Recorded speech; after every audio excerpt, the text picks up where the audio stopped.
know, the administration's warning that tomorrow's jobs report is going to show hundreds of thousands more jobs lost in July has got a lot of folks worried. But there are some companies that are still hiring, believe it or not, including a business run by, well, one of our regular guests on this show. Clint Greenleaf is chairman and CEO of Greenleaf Book Group. And Clint, it's always great to talk to you about the markets. You're a former hedge fund guy, but you're also now running a book group, and you're going to be adding to your employee list. How are you pulling this off right now in the middle of the recession? Well, actually, I think it's a great time to go out and find talent. Right now, there's tons of people. I think you're right. Tomorrow, we're going to find out that the unemployment rate keeps on going up. And God help us if they get another stimulus package in here, because they keep on wasting more of our own money on this. But right now, there's a lot of great talent out there. There's people who are out of work, and there's also great people who are still in jobs, but they're not sure if they really want to stay there because the jobs might not be stable. So I love these recessions. I go out and hire, and we're going to find the best of the best for this this recession for us. All right. So exactly where are you finding folks? How are you finding them? We have a really cool website called workatgreenleaf.com, and it's kind of a fun, playful attempt to try and show the work that we do and how we don't take publishing all that seriously. You can't always walk around in a suit and tie, so we like to have some fun with our jobs, and we've had a lot of great response to it already. It just was released today, first day out. That's great. Yeah, but your business is in Texas. How much of it is because of your location as opposed to the national scene? Well, I think it's a large part of it. I pay a whole lot less in taxes than the people in New York, and meaning I can give a lot more money back to my staff. I can treat them a whole lot better and give them things that they don't get. The only thing we don't have here is rain, but we can get over that with some good water and some good lakes to hang out in.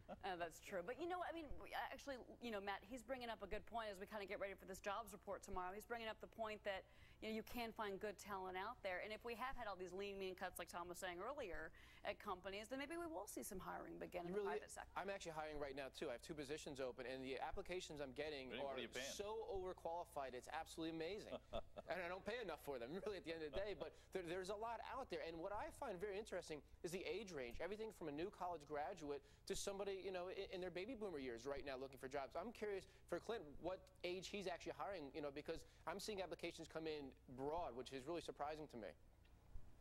Yeah, Matt, I agree with you completely. It has nothing to do with age for us. I want the best person for the job. So we've got people as old as my grandparents in their 90s applying for jobs, and we love that. I think it's fantastic. We've got kids who are still in college who are looking for work, and we take anybody anyway. I just want the best person for the job. And luckily, there's a lot of great people out there. And like you're saying, way overqualified for the jobs, too. How's the publishing industry doing right now? I mean, and in particular, I'm thinking of like the Borders of the world and Barnes & Noble. I mean, they've been impacted severely. But are things starting to turn around in the industry overall, do you think? Oh, no, not at all. I think publishing is facing some really tough times. But you're doing good. They're saying right now. This is why we like you, Clint. Well, yeah, this is why you're on Fox We're Business, having a great time. All right, that's good. We have a great time with it. That's good. That's very Borders good. is in serious trouble. Yeah, Borders is still. You'd have had this conversation Yeah, before. Borders is. Yeah, I think that they're going to really have a hard time with it. Luckily, I think that there are some shining lights, and people still want content. That's really the key of it. It's not a matter of, will a printed piece of paper that's bound with glue actually sell? That doesn't really matter. We're in the business of selling ideas to people, and that's really, as long as you focus on that, you can still make a lot of money in this economy or whatever industry you're in. What happens to your business with the Kindles, and now Sony has a e-reader and so forth? Is that going to help you? Oh yeah, it's fantastic. I mean, right now I have to go print books. I got to pay for the paper. I've got to destroy trees. I got to go through all this tough work to do it. And with a Kindle, I can get someone to download a book in a few minutes. I get paid for it, and I'm going to make just as much money. My clients make a little bit more money. Interesting.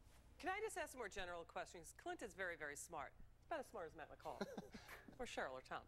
Clint, what are you going to be looking for in the jobs report tomorrow? Oh, I think it's going to be a lot worse than people are expecting. The fact that we're talking about a second stimulus a day before it, and the fact that we're trying to cushion the blow is just embarrassing. I think we keep on being treated as if we're too stupid to recognize that the government cannot fix this economy. Pretty bearish report there. Yeah, absolutely. All right, Clint. Well, it's always good to have you to talk about the markets and everything. Thanks for having me. You've always been. You've always kind of been on the fence just a little bit. Are you getting a little bit more bullish now about the markets? It feels like things are turning around a little bit.